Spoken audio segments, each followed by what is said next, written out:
자, 오늘 함께 나누실 말씀은 갈라디아서 4장 1절에서 7절까지의 말씀입니다.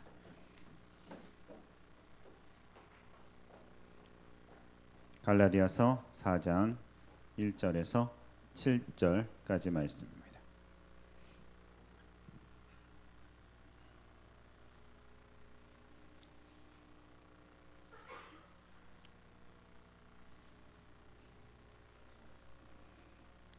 교독하겠습니다.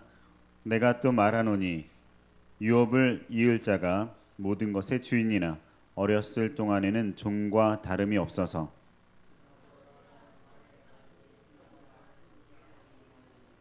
이와 같이 우리도 어렸을 때에 이 세상의 초등학문 아래에 있어서 종 노릇하였더니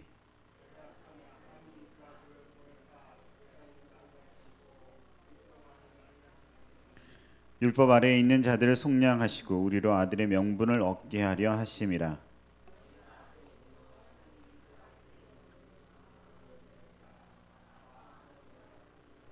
같이 있습니다. 그러므로 내가 이후로는 종이 아니요 아들이니 아들이면 하나님으로 말미암아 유업을 받을 자니라.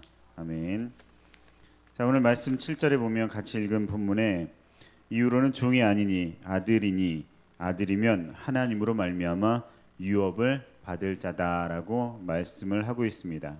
이 말은 무슨 말이냐면 여러분들이 재산을 물려받는다는 얘기예요. 좋습니까? 여러분들이 뭔가를 물려받는다는 거예요. 뭔가 받으면 참 뭐든지 좋죠. 근데 하나님은 아주 큰 부자고 하나님 뭔가 다 하실 수 있을 만한 그런 능력이 계신 분인데 그분이 우리에게 무엇인가를 물려주신답니다. 받을 수 있을까요? 여러분 그걸 받으려면 아들이 돼야 된대요. 아들이. 오늘 본문에 이제 말씀을 의거해서 제목을 아들의 명분이다라고 이렇게 정했는데 이 명분이라는 뜻은 한 두 가지가 있는데 그중에 오늘 이 쓰이는 명분이라는 뜻은 뭐냐면 각각의 이름이나 신분에 따라서 마땅히 지켜야 할 도리라고 이야기를 하고 있어요. 이 명분은 자기 신분이나 이름에 따라서 지켜야 할 도리라는 거죠. 이제 목사면 목사로서의 지켜야 할 도리가 있고, 그렇죠? 뭐 각 직분에 맞는 도리가 있겠죠. 그리고 또 자녀면 자녀로서 지켜야 될 그런 도리가 당연히 있습니다. 아들이면 아들로서 지켜야 할 도리가 있다는 거죠. 이 도리는 뭐 효도해야 된다, 뭐 해야 된다 이런 것 다 저버리고요. 가장 중요한 도리가 하나 있는데 그게 뭐냐면 아들이 유업을 받을 수 있는 상속을 받을 수 있을 만한 사람으로 성장을 해야 한다는 거예요. 아버지가 아무리 많이 가지고 있다고 할지라도 그 아들이 올바르게 성장하지 않으면 아무 소용이 없는 일이 된다는 거죠. 자, 오늘은 추수감사주일입니다. 추수감사주일이라는 것은 우리 주보에 이렇게 나와 있듯이 자, 미국의 추수감사절이 이제 메이플라워호 청교도 이렇게 건너가서 제일 처음에 자기들이 가지고 온 것 이런 것들을 가지고 살았어요. 근데 그거는 잠시 잠깐 있는 그런 양식이었죠. 이제 땅에 곡식을 심고 그것을 제일 먼저 거두었어요. 곡식이 세월이 지나고 자라나서 이제는 우리가 먹을 수 있는 그런 곡식이 생겼다라는 것에 대한 감사를 드리는 시간이었죠. 단순히 먹을 것이 생겼기 때문에 감사를 하는 것이 아니라 우리가 이제 이 땅에서 살아갈 수 있는 방법을 찾았다라는 것에 대한 감사를 드리기 시작을 했던 거죠. 그래서 이 감사가 계속 이어져서 추수감사주일이다라고 이야기를 하고 있는 거예요. 근데 이 추수감사주일이 뭐 그때부터 처음 생겨났다라는 개념은 아니고요. 물론 하나님께 감사하는 마음으로 드리는 절기가 많이 있었어요. 근데 일단 우리가 이 추수감사주일이라는 말로 감사하다라는 그런 제목을 가지고 무엇인가를 지키는 절기인데 무엇을 감사를 해야 하느냐라는 거예요. 여러분 무엇을 가지고 감사를 할 것입니까? 감사할 것이 있으세요? 자, 감사해야 될 것이 있는데 그게 뭐냐면 여러분들을 하나님의 아들로 삼으셨다는 거예요. 네, 자 아들만 아멘 하셨고요. 딸들이 더 많으셔서 여러분을 하나님의 딸로 삼으셨다는 거죠. 옛날하고는 달라요. 요즘 딸도 유산 상속해 줍니다. 그렇죠? 배분 똑같아요. 자, 똑같은 아들과 딸의 집은 똑같이 상속해 줘요. 아들이든 딸이든 상관없이 여러분들을 하나님의 자녀로 삼으셨는데 어떤 자녀로 삼으셨냐면 상속받을 만한 자녀로 삼으셨다는 거죠. 근데 상속받을 만한 이건 전제 조건이 붙어요. 상속받을 만한 조건이 있다는 거죠. 자, 분명 우리가 감사해야 될 것은요. 예수님이 우리를 위해서 십자가를 지셨다라는 그 사실에 대해서 그 희생에 대해서 분명 감사를 해야 돼요. 근데 감사가 여기서 끝나면 뭔가 좀 빠져요. 왜냐하면 왜 그런 희생을 했느냐라는 걸 우리가 이해를 하지 못한다면 예수님의 십자가도 아무런 의미가 없는 것이 되기 때문에 그래요. 단지 예수님 날 위해서 십자가를 지셨구나라는 것만 알고 있으면 아무 소용이 없어요. 왜 십자가를 지셨는지를 알아야 된다는 거죠. 왜냐하면 바로 저와 여러분을 하나님의 자녀 삼기 위해서 십자가를 지신 거예요. 예수님이 그냥 나 이거 할 수 있어 자랑하려고 십자가를 지신 게 아니라 저와 여러분을 하나님의 자녀 삼기 위해서, 그냥 자녀가 아니라 유업을 이을 상속을 받을 그런 자녀를 삼기 위해서 십자가를 지셨다는 거죠. 그렇다면 우리가 예수님의 십자가를 감사하는 마음을 가지려면 뭘 해야 되냐면 예수님의 십자가에 맞게 우리가 상속받을 만한 자녀가 되어야만 한다는 거예요. 상속받을 만한 자녀가 되지 못하면 예수님의 십자가도 아무 의미가 없는 일이 된다는 거죠. 제가 지난주인가요? 치지난주인가요? 우리 영준쌤 어디 갔나? 너는 내 아들이라는 찬양을 이제 예배 전에 찬송할 때 부른 적이 있는데 같이 너는 내 아들이라 찬양 아시죠? 힘들고 지쳐 낭망하며 넘어져 일어날 힘 전혀 없을 때에 이런 가사인데 이 이재왕이라는 사람이 글을 썼고요. 이윤수라는 분이 이제 곡을 썼는데 이재왕이라는 분이 누군지 잘 모르시죠? 송명희 씨는 아시죠? 송명희 씨하고 같은 병을 앓고 계시는 분이에요. 앓고 계셨던. 자, 제가 예전에 이제 CCM 기획사에 일을 할 때 이분을 여러 번 뵌 적이 있는데 이 분이라기 하긴 좀 그렇고 저보다 나이는 어린데 그때도 한 20년 됐는데 그때도 컴퓨터를 되게 잘했어요. 근데 몸 자체가 송명희 시인하고 같은 몸을 가지고 있기 때문에 그 컴퓨터를 만지고 막 이러는 것 자체는 컴퓨터를 막 직접 수리하고 할 정도로 컴퓨터를 아주 잘했는데 이분이 이제 이 글을 쓴 거예요. 그리고 이유수 집사님이 곡을 쓰셨는데 지금 이제 하나님한테 간 지는 좀 됐어요. 한 10년 안쪽 된 것 같은데 그 전에 보고 그랬을 때 송명희 씨는 솔직히 제가 이렇게 강단에서 멀리 본 적은 있지만 직접 본 적은 없어요.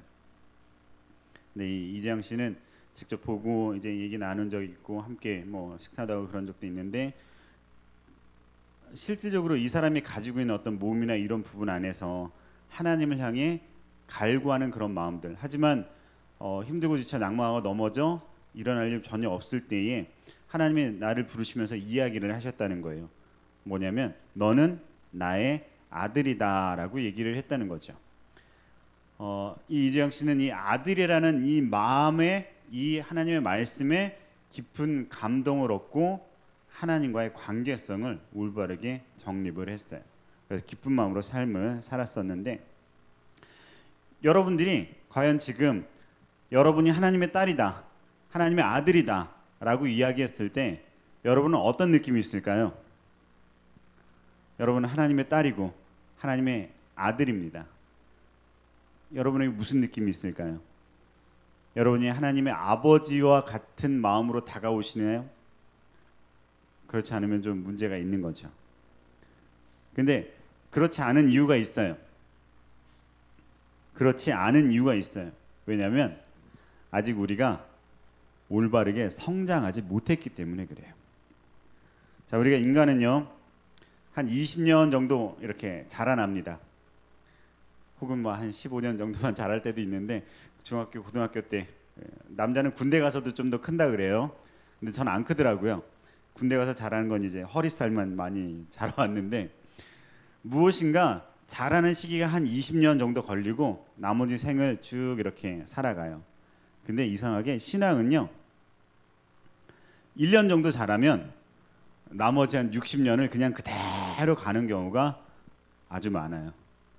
신앙은 20년 자라다 멈추는 게 아니라 계속 하나님 만나러 갈 때까지 계속 자라나야 되는 건데, 이상하게 우리의 삶 속에서 한 1년 반짝 열심히 무엇인가 느끼고 경험하고, 아, 교회가 이런 거구나, 하나님은 이런 거구나 생각을 하고는 거기에 딱 머물러서 자라나질 않아요. 근데 그 1년 자라난 그 수준이 이상하게 결코 아들의 수준에, 무엇인가 유업을 받을 만한 수준에 자라지 못하는 경우가 많다는 거죠. 많은 사람들이 교회를 다니잖아요. 수많은 사람이 교회를 다니지만 그 교회를 다닌 사람들이 그 아들의 수준에, 상속을 받을 만한 수준에 이르지 못하는 경우가 많이 있다는 거예요. 근데 그걸 이루려면 어떻게 해야 돼요? 그걸 이루려면 어떻게 해야 되냐면 하나님과 관계성을 잘 맺고 하나님이 어떤 분인지를 알고 하나님과의 사는 삶이 무엇인지를 알아야 되는 거예요. 그래야 성장해요. 근데 그러기 위해서 우리에게 무엇이 있었냐면 율법이라는 게 옛날에 있었어요. 율법은 당신이 이렇게 해야 됩니다, 저렇게 해야 됩니다 라는 것을 가르쳐 줬죠. 근데 더 중요한 건 이렇게 하면 안 됩니다, 저렇게 하면 안 됩니다를 더 많이 가르쳐 줬었어요. 왜냐하면 초등학교 선생님이기 때문에 그래요. 옛날에는 몽학 선생이라고 불렀는데, 처음에 성경 읽을 때 이게 뭐야, 몽학 선생이 무슨 뜻이야 막 그랬던 적이 있어요. 근데 알고 보니까 어린 자녀를 가르치는 종으로서, 종 중에 제일 어떤 으뜸되는 종이 어린 자녀를 직접 가르치는 그런 선생을 몽학 선생이다라고 불렀대요. 근데 이 개역개정 성경은 초등 선생이라 이렇게 번역을 했는데 조금 의미는 좀 달라요.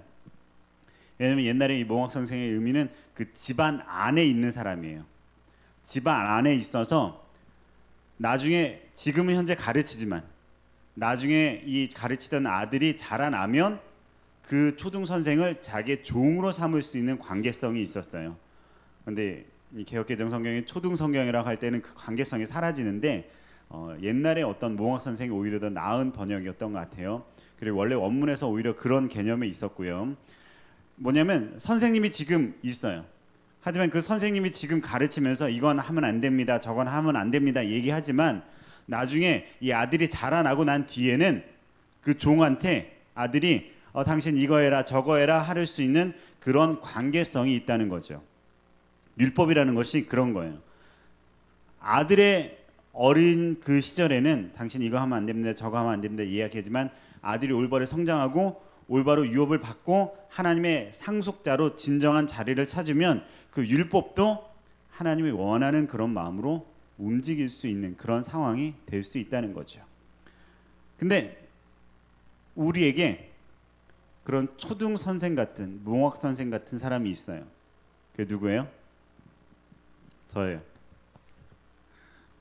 여러분들에게 이거 하면 안 됩니다, 이거 하십시오, 저거 하십시오 라고 얘기하죠. 근데 그게 잘 안 들려요. 뭐라고 얘기하는지 문을 나가면 기억이 안 날 때가 많이 있어요. 왜 그럴까요? 선생님 너무 지루하고 선생님 계속 하지 말라고만 얘기하고 선생님이 나한테 도대체 뭘 얘기하려는지 몰라요. 몇 살이기 때문에? 아직 7살. 그래요. 우리 은채가 7살이고 저희 막내도 7살인데 그 7살 아이들이 아무리 얘기를 한다고 할지라도 이해할 수 없어요. 하지 말아라 하지 말아라 하는 것들에 익숙해서 눈치를 보기는 하죠. 근데 그게 잘 안 되는 경우가 있다는 거죠. 원래 해야 될 일들에 대해서는. 근데 우리 수준도 만약에 이 자리를 박차고 나왔을 때 아무것도 기억이 나지 않는다면 우리는 7살이에요. 성장하지 않았어요. 당시에 아들로서의 권위를 가질 수 있는 그런 부분은 상당히 나이가 비교적 어렸어요. 한 열 몇 살만 되면 충분히 아들로서 대우받을 수 있는 그런 상태가 되는 거예요. 열 몇 살만 되면 초등학교 졸업하는 그런 수준만 되면 충분히 아들로서 대우받고 도련님 하며 충분히 대접받고 그 종을 부릴 수 있는 그런 지위의 나이가 될 수 있었어요. 근데 그 정도 수준이 못 되는 건 뭐예요? 7살, 8살, 9살 그 정도의 수준밖에 안 되는 거죠. 그러면 우리가 우리를 가르치는, 여러분들을 가르치고 여러분들을 인도하려고 하고 제가 이렇게 이야기하는 모든 것들이 단지 여기에서만 들려지는 일이 되고 여러분의 삶을 움직일 수 없는 문제가 된다면 여러분은 몇 살? 7살, 8살. 여러분의 신앙 나이는 몇 살이라고요? 그 정도밖에 안 될 수 있다는 거예요. 근데 우리가요 한번 생각을 해보는데 예배라는 게요, 예배는 원래 이렇게 함께 하고 있는 예배뿐만 아니라 다른 모든 순간순간에서 하나님을 만나는 것을 예배라고 얘기를 해요. 근데 일단 단편적으로 지금 이 순간만을 얘기를 할 때 여러분 예배에 나오는 이유는 뭘까요? 여러분 예배에 나오는 이유는 목사님 얘기 들으려고 나오는 거 절대 아니죠. 그렇죠? 여러분 나오는 이유는 뭐예요? 정확한 이유는 예배를 통해서 하나님의 마음을 알기 위해서 나오는 거예요. 예배를 통해서 하나님 아버지가 나에게 무슨 이야기를 하시는지, 어떤 마음을 가지고 계시는지를 알기 위해서 예배를 나오는 거죠. 왜요? 이 예배는 제가 대신해서 여러분들에게 하나님의 마음이 어떤 것인지, 하나님 여러분에게 뭘 원하시는지 알려주고 있거든요. 제가 초등학교 선생이라는 거예요. 제가 여러분에게 있어서 몽학 선생이라는 거죠. 그래서 이야기를 해주고 있어요. 하나님의 뜻은 무엇입니다. 아버지의 뜻은 무엇입니다. 근데 만약에 여러분 여기서만 땡 하고 나가서 어떠한 순간에도 어떠한 상황에도 하나님을 생각하지 않고 하나님을 만나지 않으면 여러분은 몇 살이라고요? 7살이라는 거예요. 왜요? 가르치는 선생을 두고 있을 뿐이지 자기가 무엇인가 하나님의 생각이나 하나님의 마음을 알고자 하는 수준이 아니기 때문이라는 거죠. 여러분이 아들이 되고 성장을 하고 유업을 받을 수 있는 그런 자격을 갖추려면 어떻게 해야 되냐면, 지금 선생이 가르쳐주는 일들에 대해서 만족하는 것이 아니라 내가 오히려 가르칠 수 있고 명령할 수 있고 하나님의 마음을 내가 직접 알 수 있는 그런 관계로 자라나야만 여러분들은 분명하게 아들이 되고 하나님의 유업을 받을 딸이 될 수 있다는 거예요. 지금 여긴 어디예요? 그러면 유치원이죠. 어린이집이에요. 선생님이 계속 이야기해요. 그렇죠? 계속 이야기하는데도 이렇게 딴 생각하고 딴 데 보고 딴 얘기하는 여러분들의 수준은 뭐라고요? 어린이집이라는 거죠. 그럼 언제 성장해야 돼요? 어떻게 성장해야 돼요? 여러분 성장하고 싶어요? 하나님이 여러분들의 아버지고 재산이 엄청 많으세요. 널려 있어요. 내가 가지고 싶으면 가질 수 있어요. 근데 그 가질 수 있는 자격이 무엇이냐면 성장해야만 가질 수 있다는 거예요. 하나님 여러분께 축복을 주시고 하나님이 여러분들에게 무엇인가 해주고 싶어요. 근데 그걸 받을 만한 자격이 있어야만 그걸 해줄 수 있는데, 그 자격이 뭐냐면 성장해야만 받을 수 있다는 거예요. 근데 그 성장이 어떻게 할 수 있냐는 거죠. 여러분 성장해야만 여러분이 하나님에게 받을 수 있는 많은 걸 받을 수 있는데 어떻게 성장하느냐는 거예요.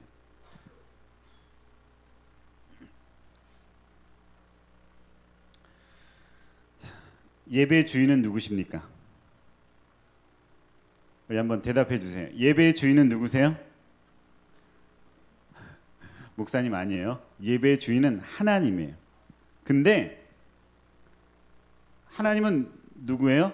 우리의 아버지예요. 그러면 예배의 주인이 내가 될 수도 있는 거예요.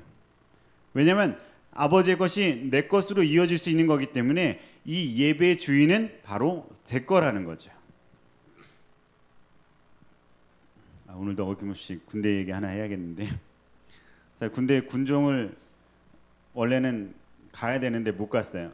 근데 군종이 되기 위해서 교회 예배를 가면 목사님한테 좀 더 잘 보이려고 군인의 그 상황에서 빨리 좀 나 좀 데리고 가라고 맨날 앞자리에 앉아가지고 열심히 눈 부릅뜨고 설교를 들었어요. 근데 그 목사님은 저를 한 번도 쳐다보지 않았어요. 왜냐하면 원고에 충실하신 분이었거든요. 절대 앞을 보지 않았어요. 계속 절대 앞에 안 보고 원고만 읽어내시는 그런 분이었어요. 예, 저희 여단이었는데 이제 은퇴하실 그런 목사님이 마지막에 오시는 곳이에요. 그러니까 좀 있으면 제대하실 분인 거죠. 절대 뭐 다른 어떤 예배 감동이나 이런 거 상관 안 하고 본인이 준비하신 원고를 절대 앞에도 안 보고 이러고 계속 읽기만 하는 분이에요. 근데 그래도 군종이 되고 싶어서 속으로는 저 설교를 어떻게 막 저러지 막 이렇게 하면서도 처음엔 군종이 되고 싶어서 눈 부릅뜨고 졸린데도 불구하고 열심히 들었어요.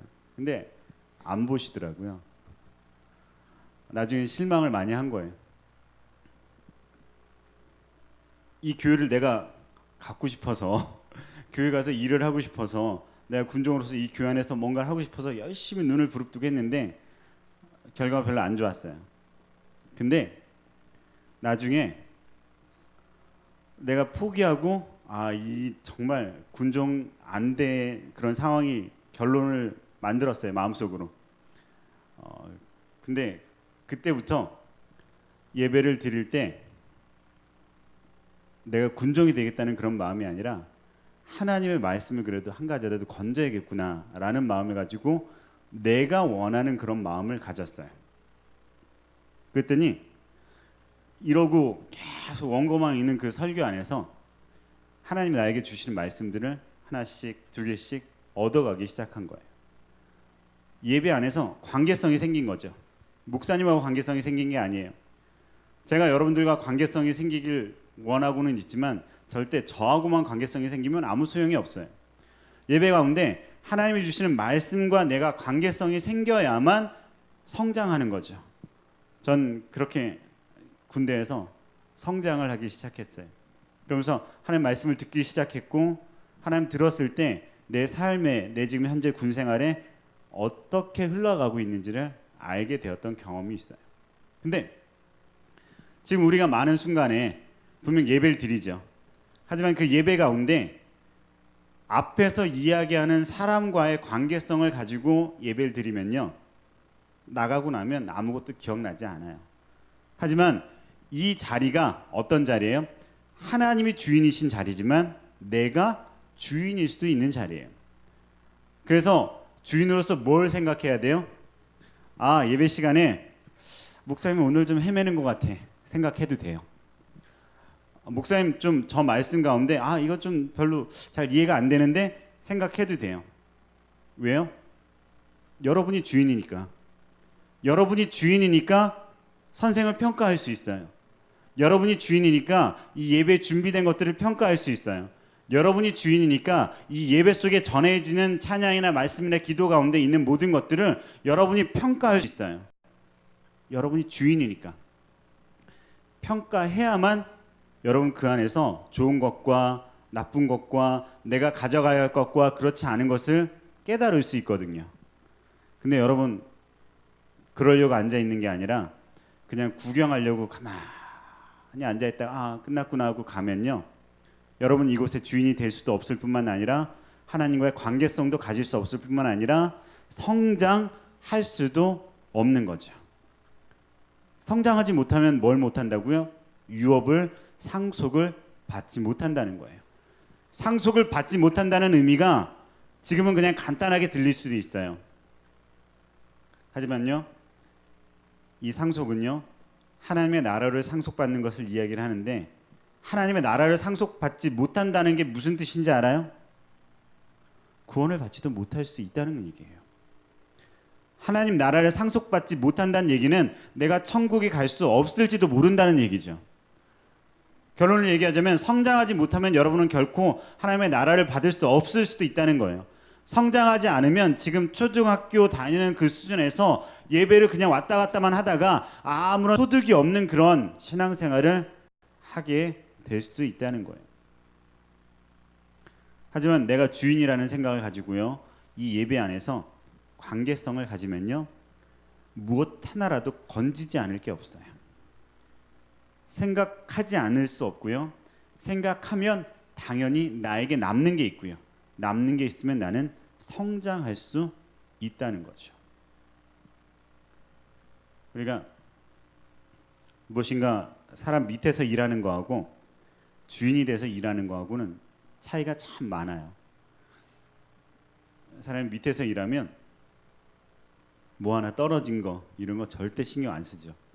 근데 이상하게 주인이 되면 뭐가 떨어졌는지 삐뚤어졌는지 이런 거 괜히 그냥 눈에 보여요. 막 주인이 되면요, 예배 시간에 무엇이 어떻게 돼 있고 무엇이 어떻게 준비가 되었고 어떻게 이 말씀이 나에게 주어져야 되는 것이고 여러분 가운데 생각 그냥이 떠오르는 거예요. 주인이라고 내가 생각하면 이 예배가 정말 하나님과의 관계성 안에서 어떻게 흘러가야 할까라는 마음이 그냥 막 생겨야만 하는 거죠. 근데 만약에 주인이 아니라면요, 몇 분 남았을까? 주인이 아니라면요, 언제쯤 끝나지? 주인이 아니라면요, 그런 생각도 없이 이 공간 밖에 있는 것으로 머릿속을 가득 채울 때가 많이 있다는 거죠. 여러분 한번 보세요. 옆에 퀭한 눈으로 앉아있는 우리 아이들이 있어요. 무슨 생각하고 있을까요? 힘들게 일어나서 왔더니 너무 힘들다, 졸려, 이런 생각하고 있겠죠? 왜 그래요? 여긴 자기가 주인인 자리가 아니거든요. 그냥 잠깐 왔다 갔다 하는 자리. 하지만요, 여러분이 주인이 되지 않으면 상속받을 수가 없어요. 상속받을 수 없으면 여러분이 지금 감사해야 될 제목조차도 아무것도 없는 게 된다는 거죠. 여러분 감사하고 싶죠. 근데 뭘 받을 수 있는 보장이 있어야 감사를 하죠. 하나님의 나라를 받을 수 있는 보장이 없는 그런 상태인데 감사하는 게 무슨 소용이 있어요? 여러분 진정한 감사를 하려면, 진정한 감사의 마음을 가지고 추수감사절을 보내려면 감사할 수 있는 조건이 무엇인지를 알아야 되는 거예요. 그 조건은요, 하나님이 여러분을 위해서 십자가를 지셨는데 그 십자가를 지신 이유가 뭐냐면 여러분들을 하나님의 자녀 삼기 위해서라는 거예요. 근데 그 자녀가 그냥 분명 자녀가 되기는 해요. 요즘 이제 요즘은 장애라고 사람을 버리거나 그러진 않죠. 옛날엔 많이 그랬던 것 같아요. 바로바로 이렇게 고아원이나 이런 데 보내고 그랬던 경우도 많이 있었어요. 근데 요즘은 사람들이 좀 많이 바뀌어서 오히려 열심히 잘해요. 근데 왜 그럴까요? 그 전에 걸러내거든요. 그 전에 다 검사해요. 병원에서 아기를 가졌을 때 그 전에 다 검사해서 미리 장애가 될지 안 될지를 미리 검사하고 거기서 먼저 판단을 하기 때문에 그런 일이 좀 많은 것 같아요. 그런 마음이 있는 사람만 낳고요, 그렇지 않은 사람은 미리 그 전에 정리를 해버려요. 근데 실질적으로 우리가 자녀가 되기는 하지만 하나님이 여러분들이 초등학교 수준으로, 어린이집 수준으로 머물러 있다고 해서 아들이 되지 않는 건 아니에요. 딸이 되지 않는 건 아니에요. 하지만 무엇인가를 받을 수가 없다는 거죠. 상속할 수가 없어요. 하나님의 나라를 여러분들이 누릴 수가 없어요. 이 하나님의 나라는 여러분들에게 무엇이든지 줄 수 있고 무엇이든지 할 수 있고 어떠한 일이든지 내가 능히 감당할 수 있는 그런 삶을 살아가는 나라인데, 그리고 하나님과 함께 직접 교통하고 살아갈 수 있는 그런 나라인데 그 나라를 받을 수가 없어요. 여러분들이 지금 현실에 살아가는 그 삶에 만족하는 어린이집 수준이기 때문에, 성장하지 않았기 때문에 받을 수가 없다는 거죠. 하지만 우리가 진정한 주인이 되면요, 우리가 누릴 수 있는 것, 우리가 지금 누리고 있는 것에 대한 참된 감사함을 생각할 수 있어야 돼요. 우리가 세상에서 잠깐 누리는 그런 것들에 대해서 기뻐서 그 누리는 거, 즐거워하는 거, 세상에 내가 시험을 잘 보겠어요, 세상에 내가 돈을 벌었어요, 세상에 나에게 무슨 좋은 조건이 일어났어요, 이런 거요, 잠깐 일어나는 그것에 감사하는 거, 그게 사라지면 감사도 사라지겠죠. 하지만요, 진정으로 감사해야 될 거, 영원히 감사해야 될 거, 내가 이 감사를 온전히 붙잡고 완벽하게 나아가야 할 거, 이건 바로 나에게 하나님의 나라를 주신다는 거예요. 나에게 하나님의 아들로서 상속을 할 수 있는 권한을 주신다는 거죠. 그 권한은요, 내가 성장하면 얻을 수 있어요. 이 성장은요, 어떤 관계성을 가져야 되냐면 하나님과의 직접적인 관계성을 가져야 성장하는 거죠. 여러분이 맨날 교회를 나와서 이제 제가 하는 얘기만 듣고 일주일을 살고 땡하면 여러분은 성장하지 않는 거예요. 제가 하는 얘기는 그냥 일주일에 한 번, 그냥 성경이 어떤 부분을 얘기하고 있구나 라는 걸 이야기하는 설명일 뿐이에요. 교사일 뿐이에요. 초등학생 가르치는 선생, 몽학 선생으로서의 직분을 감당할 뿐이에요. 하지만 여러분들이 아들로서, 딸로서, 상속자로서 성장하는 건 뭐냐면 하나님과 직접적인 관계를 가져야 한다는 거죠. 선생을 통해서가 아니라 하나님과 직접적인 관계.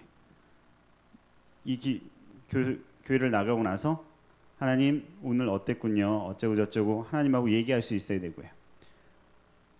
다음날 아침에 하나님의 말씀을 한 구절 보면서 하나님 이 말씀이 나에게 온전히 적용될 수 있게 해주세요 라고 할 수 있어야 되고요. 오늘 하나님이 나에게 주시는 마음은 과연 무엇일까요? 직접 하나님께 물어볼 수 있는 일이 여러분에게 있어야만 돼요. 그래야 성장하는 거죠. 그런 성장이 없으면 여러분은 절대 상속받을 수 없고요. 상속받을 수 없는데 감사한다는 건 아무 의미가 없는 거예요. 근데 제가 좀 전에 한 얘기가 우리 나이가 많으신 집사님이나 장로님이나 이런 분들만 하실 수 있는 건 절대 아니에요. 그렇죠? 우리 은채도 할 수 있어요. 방금 있었는데 아주 어린아이들도 할 수 있어요. 하나님에 대해서 물어보고 하나님에 대한 생각을 알려고 하고 오히려 어릴 때 더 잘 들리는 경우도 있어요. 여러분들이 만약에 여러분 자녀를 그렇게 훈련시키면요, 그는 이미 상속자가 될 수 있어요. 여러분 지금 중학생, 고등학생 여러분들이 이것에 대해서 내가 단순히 목사님이 얘기하는, 초등교사가 얘기하는 이 얘기만 듣고 일주일 내내 그냥 살아가고 만다면 여러분은 계속 초등학생이에요. 하지만 여러분이 나가서 하나님에 대해서 말씀 한 구절 읽고 생각하고 하나님에게 기도하며 물어보고 그 응답을 들을 수 있게 되면 여러분은 성장하여서 똑같은 상속자가 되는 거죠. 그렇다고 이 상속을 위해서 서로 재산 다툼을 위해서 싸울 필요는 없어요, 절대. 왜냐하면 아주 골고루 넉넉하게 만족할 만큼 충분하게 하나님은 나눠주실 수 있는 분이기 때문에 그렇죠. 우리가 함께 상속자가 될 수 있어요. 우리가 함께 모든 것을 누릴 수 있는 그런 진정한 아들, 진정한 딸이 될 수 있어요. 그럴 때 드리는 감사가 진정한 감사가 될 수 있는 거예요. 아무것도 모르는 어린이집 다니는 그런 수준으로 감사해서는 소용이 없어요. 진정한 상속자로서 감사할 수 있는 일이 우리에게 있어야 된다는 거죠. 이 성장은요, 하나님을 예배하는 일로 이뤄낼 수 있어요. 여기서 드리는 예배 말고요, 직접 하나님을 만나는 예배 가운데 이루어낼 수 있어요. 내가 직접 주인의식을 가진 그런 예배를 드림으로써 가르쳐주고 듣기만 하는 그런 예배가 아니라 내가 주인으로서 하나님을 부르고 내가 주인으로서 하나님과 관계성을 가지고 내가 주인으로서 하나님의 뜻이 무엇인지에 따라서 움직일 수 있는 그런 상황이 되면 여러분은 분명하게 성장할 수 있다는 거죠. 제가 제목을 아들의 명분이다라고 말씀드렸고, 그 명분이 무슨 뜻이라 그랬죠? 명분은 그 이름이나 신분에 따라서 마땅히 지켜야 할 도리다라고 그랬어요. 여러분이 아들이고 딸이라면 거기에 맞는 도리가 있어요. 그 도리는 뭐냐면 성장해서 유업을 받아야 되는 거예요. 성장해서 상속을 받아야 되는 거예요. 아버지가 아무리 많은 재산을 불려놨다고 할지라도 그 아들이 그 유산을 받을 수 없으면 아무 소용이 없는 거죠. 예수 그리스도가 여러분에서 십자가를 지셨다고 할지라도 여러분이 그 십자가를 지신 것에 대한 온전한 의미, 내가 하나님의 자녀가 돼서 하나님이 나에게 주시는 그 하나님의 나라를 얻을 수 있는 그 올바른 성장, 이게 없으면 예수님의 십자가조차도 의미 없는 것으로 만들고 마는 거예요. 여러분, 그러서는 안 되겠죠? 예수님의 십자가에 대해서 진정한 감사를 하고 예수님의 십자가에 대해서 온전한 정말 기쁨을 누리려면 여러분은 성장해야만 하는 거예요. 그게 여러분의 진정한 명분이 되어야만 하는 겁니다. 우리 한번 같이 기도할까요? 같이 기도할 때요, 하나님, 나의 수준은 어느 정도일까요? 한번 생각해 보세요.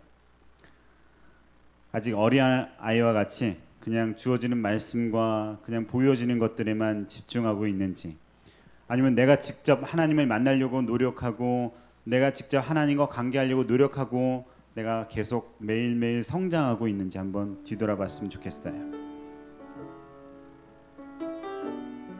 그리고 기도하세요. 하나님, 내가 하나님 안에서 성장하기를 원합니다. 내가 온전히 성장해서 하나님의 유업을, 하나님의 상속을 받기를 원합니다.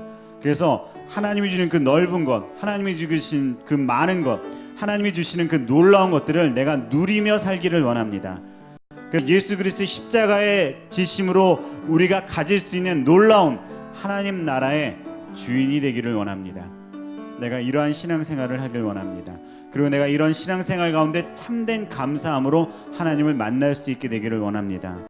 우리 이렇게 한번 같이 기도하길 원합니다. 같이 기도하길